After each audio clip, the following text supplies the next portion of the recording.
Jean-Marc, bonjour. Bonjour. Je suis ravie de te recevoir pour cette conversation de salon exceptionnelle en direct du congrès de l'AFNAIM. Et puis, tu viens d'annoncer le lancement du caducée de ce merveilleuse enseigne, en tout cas pour les professionnels de l'immobilier. Comment vas-tu? Bah écoutez, écoute, je suis sur un nuage. Je suis sur un nuage parce que, évidemment, ce congrès était attendu. Les enjeux étaient considérables. C'était notre deuxième édition ici. Ce que je peux vous dire, c'est qu'on va dépasser la barre des 4000 visiteurs. C'est-à-dire qu'on a quasiment 25% de visiteurs en plus. On a lancé hier notre caducée et j'ai vu 1800 personnes se lever et nous ovationner.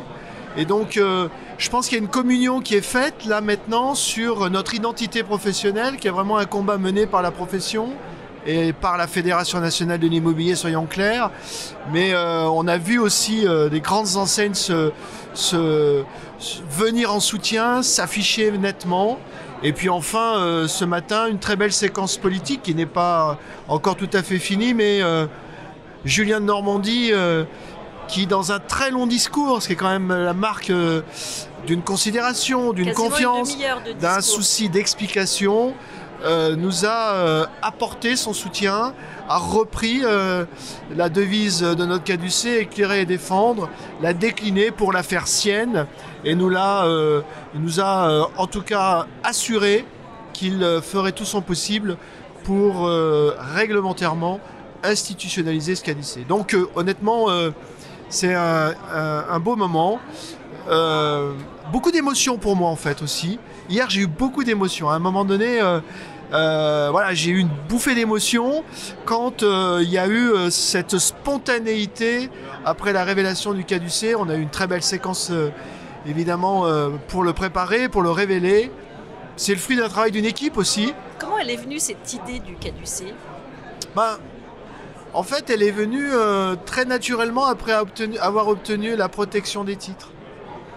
Finalement, on s'est dit, mais cette carte professionnelle dont on vient objectivement d'obtenir la protection, comment la rendre visible aux yeux du consommateur?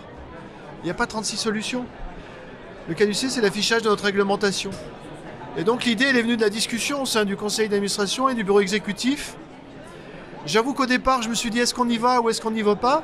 Mon équipe était franchement décidée à y aller, en particulier Julien Savelli, président délégué.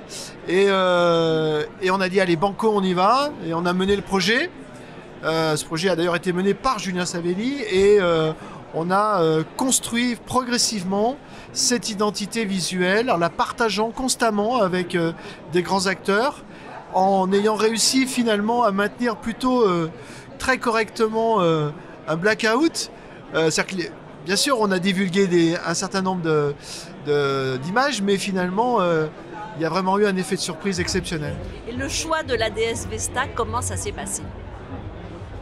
L'enjeu, c'est de dire, il ne faut pas que ça soit une enseigne, il ne faut pas que ça soit une marque commerciale, il faut qu'il y ait un caractère intemporel et que cette enseigne, on ait l'impression qu'elle a toujours existé.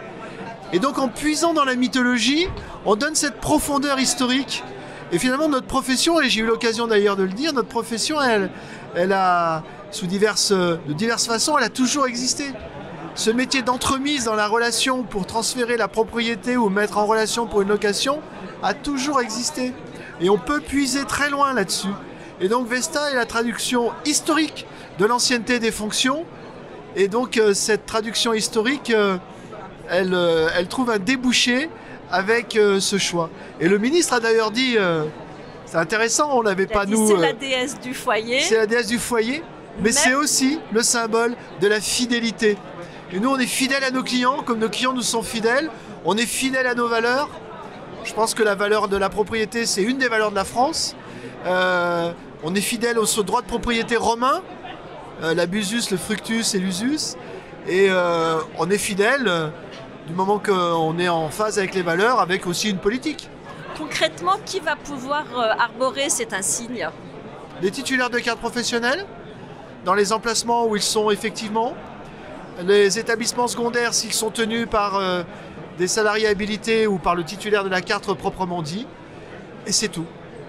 Et c'est tout, et c'est pas un problème parce que ça tire tout le C'est monde vers 27 le haut. 400 agences, potentiellement c'est 27 400 points dans lesquels un caducé pourra être affiché. Est-ce que tous les patrons de réseau étaient derrière vous, derrière la FNAIM, pour instaurer ce caducé, ou ça a tiraillé en interne de temps en temps? Non, je pense qu'un certain nombre de patrons de réseau ont pu considérer que cela pouvait faire concurrence à leur propre enseigne commerciale. Et au fil du temps, cette objection, elle a décru parce que chacun a compris que dans la philosophie des réseaux notamment, c'est bien des réseaux d'indépendants. Et les indépendants ont envie d'afficher leur appartenance à cette réglementation, le fait qu'ils sont dans le mouvement de l'affichage de leur aptitude. Et derrière cette aptitude, ensuite, il y a naturellement l'enseigne commerciale qui ne se confond pas et qui vient à côté prolonger la dimension entrepreneuriale. Et ça, c'est le rôle des réseaux. Et donc, on a vu progressivement, si on a eu nos soutiens de la première heure, on a eu progressivement un élargissement considérable de cette base. Pluriance est avec nous, Procivis est avec nous. Voilà, des grands réseaux comme Orpi, Ceinturi, Nesten, Keller Williams, Chemex. Je voudrais en oublier, pas en oublier, mais parce qu'on va me le reprocher. Mais on a vraiment Guy Hockey aussi, on a vraiment fait le plein. Et puis Juliette de Normandie est derrière vous aussi. Et on a eu la démonstration. Je crois que une demi-heure de discours, une demi-heure pour éclairer et défendre. Une demi-heure pour en fait embrasser nos valeurs, nous les restituer aussi avec la responsabilité que cela sous-tend, impose. Mais effectivement, Julien de Normandie est derrière nous. Et qu'est-ce que vous attendez de lui par rapport à Vesta aujourd'hui? Au J'attends niveau qu'il juridique, prenne un... qu'est-ce qui peut se passer? J'attends qu'il prenne un décret pour qu'on puisse le céder à l'État et qu'il devienne l'insigne officiel des porteurs de cartes professionnelles dans ce pays.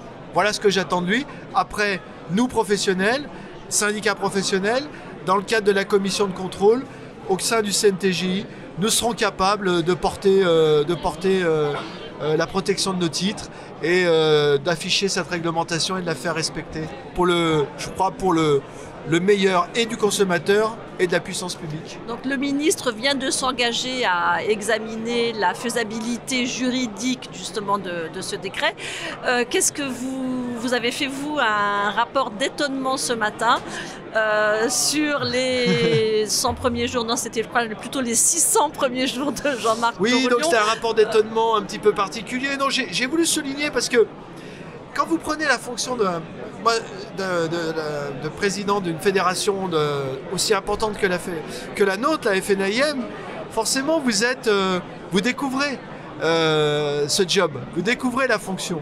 Et beaucoup de choses peuvent vous paraître finalement étonnantes.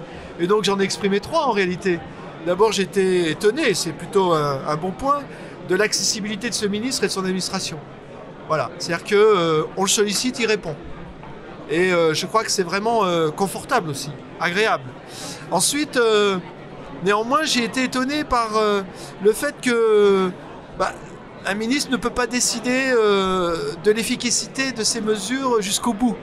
Et donc, c'est là où je dis aussi, et c'est la fin de mon étonnement, et c'est une affirmation, qu'est-ce qu'on est utile, nous, les syndicats professionnels, à ce moment-là ? C'est-à-dire qu'on peut effectivement relayer, porter, expliquer. Et je crois que le ministre en est maintenant tout à fait conscient et convaincu. Ce qui est à la fois un avantage pour la fédération et une force.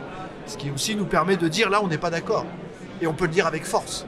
Et ce qu'il disait tout à l'heure, c'est quand on peut être fidèle et ne pas être d'accord. Oui. Et Michael Nogal n'était pas là tout à l'heure. Michael Nogal n'est pas venu, il était invité 2 fois, il était pressenti pour être là 2 fois. D'une part et à sa demande, devant l'Assemblée Générale de la FNAIM, qui a eu lieu lundi matin, devant 450 délégués, il a annulé, et il devait être à cette table ronde, il n'est pas venu. Et je pense que c'est heureusement que le ministre, finalement, a su trouver les mots pour nous mettre en confiance par rapport au projet Nogal. Je pense que Michael Nogal n'était pas sûr de son projet pour venir devant nous, c'est dommage, parce que je pense que ça serait bien passé. Je pense aussi qu'il ne faut pas qu'il présume de ses forces. Il faut qu'il ait des alliés. Nous, on est prêts à être ses alliés pour peu qu'il sache nous écouter et qu'il mettre un petit peu de mesure dans ses propos. On a pratiqué le métier avant lui, on le pratiquera après lui. On est des entrepreneurs, on sait mesurer les risques. Et c'est justement parce qu'on sait mesurer nos risques qu'on est en situation un petit peu de défiance par rapport à ce qui nous est proposé et que des explications sont nécessaires. Donc ces explications, vous êtes prête à les avoir, vous lui tendez la main pour le recevoir à nouveau? Sans problème. Merci beaucoup Jean-Marc. Merci.